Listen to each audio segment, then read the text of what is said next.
Expect to be amazed by Torino's expansive piazzas, stunning architecture fit for kings, the calming Po River and relaxing parks, the oldest Egyptian museum in the world, and more. Turin stole our hearts.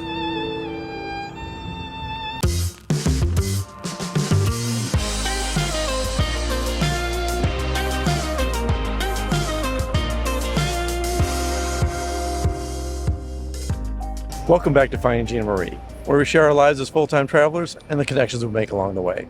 If you're new here, welcome. I'm Judy. I'm Kevin.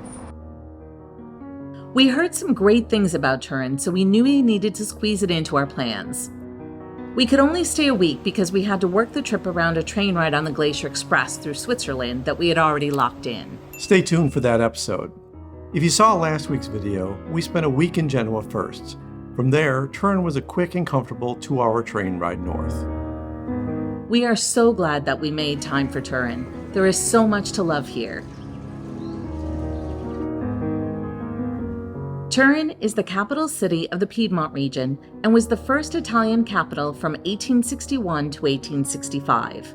Historically, it's a major European political center, and you can tell by its wide, straight streets, which is uncommon for most of Italy. Turin is famous for its Baroque architecture and beautiful porticos. The churches are a mix of Baroque, Renaissance, and neoclassical styles, and even a combination of them at times. One of the most interesting is the Royal Church of St. Lawrence, built in 1634. It's fairly nondescript on the bottom half, with an elegant dome on the top. That's because it's next to the Royal Palace, which is commissioned by the Savoy family, and they wanted nothing to distract from the beauty of their palace, not even a church. Another noteworthy church is the Gran Madre al Dio, which means Great Mother of God. It's built to emulate that pantheon with its neoclassical style. One interesting thing about it is that it's built on the base of steep stairs. The topography in this part of Turin is lower. If it was built on the flat ground, it would not be able to be seen from across the river. So the architects built up the foundation so it would be viewable from Castello Square on the other side of the Po River. All of the buildings have rooftops of a similar height, but that's actually just an illusion. Some of the buildings have false roofs, so it won't be as obvious that the area closest to the river is 7 meters lower and going steadily higher as you go farther away from the river. For a panoramic view of the city, look no further than Mole and Tonelliana. Construction started in 1863, and it was originally supposed to be a synagogue, but after innumerable cost overruns, it was purchased by the municipality of Turin and made into a monument to national unity. It houses the National Museum of Cinema. There's a modern elevator that goes up 85 meters that allows you to get a 360-degree view of the city. We had very mixed feelings about Borgo Medievale, the faux medieval castle in Valentino Park. So it's a fake village. It was made because of an expo, an international exhibition. Basically, they wanted to show here the 15th century masterpieces. While the buildings and decor are faithful replicas of 15th century castles and is good for educational purposes, it's not authentic.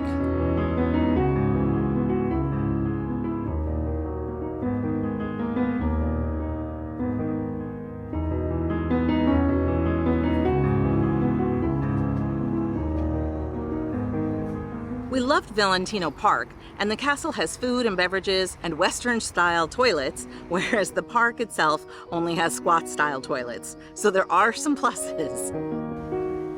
What'd you find? Beauty everywhere. Beauty everywhere. Ponds, fountains, walkable areas. It really reminds me a lot of Golden Gate Park in San Francisco, which we love to ride bikes along.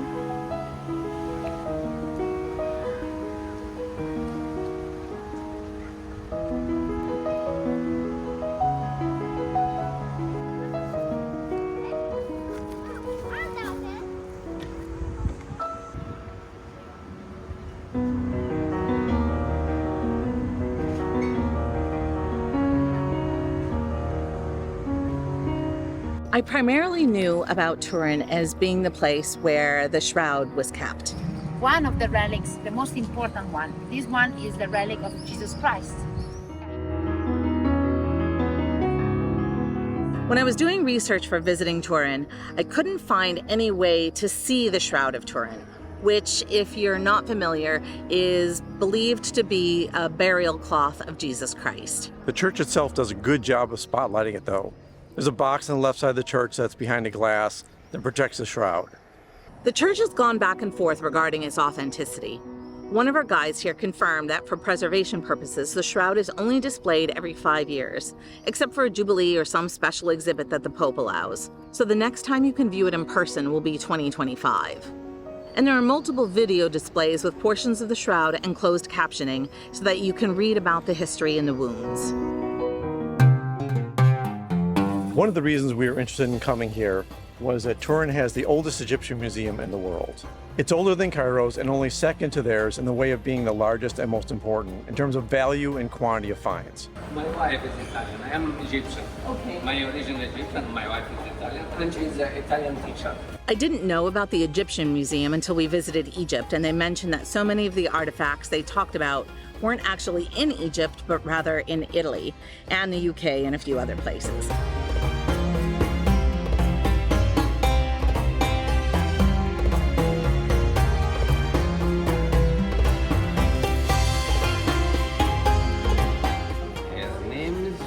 Regal, and she was the king's daughter.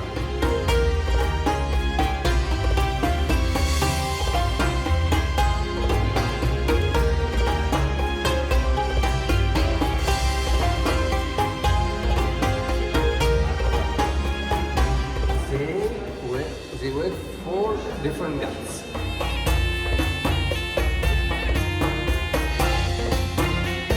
More than 100 and counts 3 big.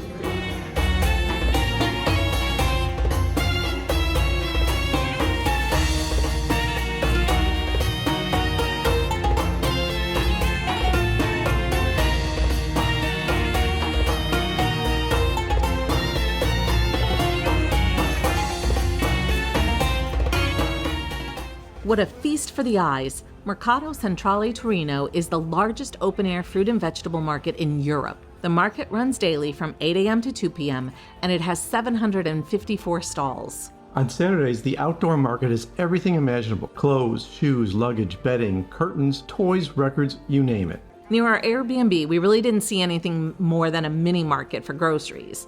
The Mercato Centrale is why. This is where the locals go to do their weekly food shopping.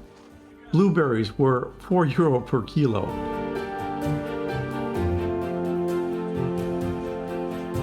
In addition to the outdoor fruit and vegetable stands, inside you can get pasta, meat, fish, bread, and prepared foods that you can eat at any of the Mercato tables. There's a coffee bar, several restaurants, a beer house, a cooking school, and 28 artisan shops too. There's even a little booth selling Gelato. We've got a map linked below. We'll talk about food in a bit, but chocolate deserves to be its own topic. If you've ever tasted the deliciousness of Nutella, which is a blend of hazelnut and chocolate, we just want you to know that it's made here. But the inspiration for Nutella is Gelato chocolates, which was founded in Torino in 1865. They're considered the king of Italian chocolate. It's made of a rich paste of fine cocoa and Piedmont hazelnuts. It originated when there was a luxury tax on cocoa, and Caffarel replaced some of the cocoa with hazelnuts to get around the cost. But now cocoa is cheap, and hazelnuts are the pricier component. And I love their motto, so good that one is not enough. We agree. Baratti and Milano chocolatier also originated in Torino, and its cafe opened in 1875, and it is amazing. It's got a lovely fancy feel like going to an upscale afternoon tea in London, but it's got chocolate. Do I even need to say more? Okay, I will. They have their own version of hazelnut and chocolate, which also is really delicious. And Lavazza Coffee, which is an Italian family-owned coffee roaster, originated here in 1895. And you know how I love my cappuccinos. We didn't see it, but there's even an interactive multi-sensory Museo Lavazza. Torino takes chocolate and coffee one step further and has created its own caffeinated drink called Bicerin. The original version is a 3-layered drink that you do not stir before drinking, something our server emphasized multiple times. Someone referred to it as a glass of hot liquid velvet, not too sweet and not too bitter. We tried it both at Borati and Milano and also at the cafe where it originated, Cafe al Bicerin, established in 1763. They give you a spoon, but only so you can scrape out the remaining chocolate after you finish what you can drink. First in the glass is espresso, then a rich, bittersweet hot chocolate mixture, and finally frothed milk, which to us tasted almost like cream. Saying it's like a mocha latte does not do justice to it at all. And interestingly, it's served at all hours of the day, not just before noon like cappuccinos, so it's a cheat. Now onto some of the other foods Torino is famous for. Italy is known for its aperitivi. You buy a cocktail and you get some free nibbles with it. Our Hugo Spritzes came with focaccia with meat, tomato, and a serving of chips here at Cafe Cristal in Piazza Statuto. Everywhere you go in Italy, you will experience regional cuisine. We didn't have time to eat everything, but we made a good dent. Here are some of the regional specialties we enjoyed. Breadsticks originate here. They're called grissino. I love that this particular one has some seminola flour sprinkled on it. Vitello tonato is a popular appetizer of cold, thinly sliced veal with a creamy mayonnaise-like sauce flavored with tuna and hints of caper and anchovy. Agnolotti alpine are tiny pockets like ultra mini ravioli stuffed with meat. I've had them with lamb and also a combination of veal and pork. Either way, they've been delicious. They're served commonly with a butter sage sauce or a cheese sauce, or, as you can see here, both. Risotto and black rice are both popular here. The presence of truffles in Torino makes for a delicious combination. For dessert, there's bunette, made with caramel, chocolate, amaretto cookie, and rum. Gelateria La Romana is one of the top places to go for incredibly creamy and delicious gelato. Before we talk about what we paid, we're excited to share that we've started our own absolutely free community forum that we are calling La Familia. You can ask questions about trip planning and all things related to travel there. We're also giving you a chance to peek behind the scenes and are offering a bunch of other perks we're calling gelato levels if you decide you want to help support us financially as well. A video with the details is linked in the description below. So let's go through some prices that we paid. Our train from Genoa to Turin was €26.90 and took 2 hours and 12 minutes. Our Airbnb for 7 days was $530.04, which breaks down to $75.72 per night. But this is one of the reasons that staying for only a week is a drawback. There are bigger discounts when you stay a month. Our small group tour, the Turin Egyptian Museum through Viator, was $119.84 for both of us. It ended up being just us, which was cool. Our bike tour, the highlights and hidden gems of Turin, was $86.76. Total for both of us. We really got a lot out of this tour and recommend it. We've linked both of these in the description below. Now on to the food and drink. Our Hugo Spritzes in the park with snacks were €6 a piece. That's half the price they were in the south of France without the snacks. Our trip to Borati and Milano was €30, and that included 2 Bicerins and a small dessert for each of us. The Bicerins were only €8 and €10 a piece. Mine with gelato was a little bit more expensive. Bicerin and a small plate of assorted biscotti at the home of Bicerin, Cafe El Bicerin, cost €22. That included table service. The Bicerins alone were €6.50 a piece. Small and medium gelato at Gelateria La Romana were €3 for small and $3.50 for medium. Can you guess which one of us had the medium? Dinner at Bottega Mio Ristorante was €56.50, where I had the agnolotti del plin with 2 sauces for €14. Kevin's seafood pasta dish was €18, a glass of wine was €7, bottled water was €5, and an espresso was €1.50. There also is a cover charge, which was €6 for both of us. It covers the cost of bread, but you pay it regardless of whether you eat it or not. Our morning cappuccinos were €3 a piece. Lunch at Cantina Barbaro consisted of €9.50 risotto with guanciale for me, €9 for Kevin's taglione with saffron and shrimp, and wine was €4. €31.50 total. Pizzeria da Peppino charged only €1.50 for their water, and JUDY'S Inferno Pizza was €9. My classic margarita was only €5. Again, a glass of wine was €4. And yes, it's perfectly fine to ask to take home the leftovers. Even though it was only a week, I thought we did quite a bit during this amount of time. What did you think about Torino after being here? You know, you're right. This week was packed and we didn't get a lot of time to really just sit in the city and enjoy it like we normally do. But honestly, I kind of fell in love with it. I was like 100% let's go Verona if we get to move to Italy in the near future, but I've kind of changed my mind. I think Torino has so much to offer. I love the architecture.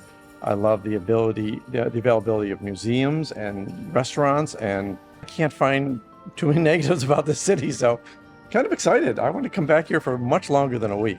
Yeah, I think we're going to plan a 2024 trip for at least a month and see how we feel about it. Yeah, kick the tires, see if we really want to come back permanently at some point.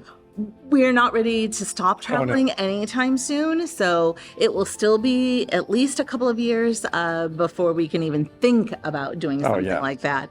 But really, it did steal my heart as well. If you've been to Torino, we would love to hear what your opinion is about the city. And if you aren't already subscribed, please do that. Give us a like if you enjoyed this video. And check out findginamarie.com, where you find Judy's journal, lots of good articles, and more details about why we might like this city. Until next time. Until next time.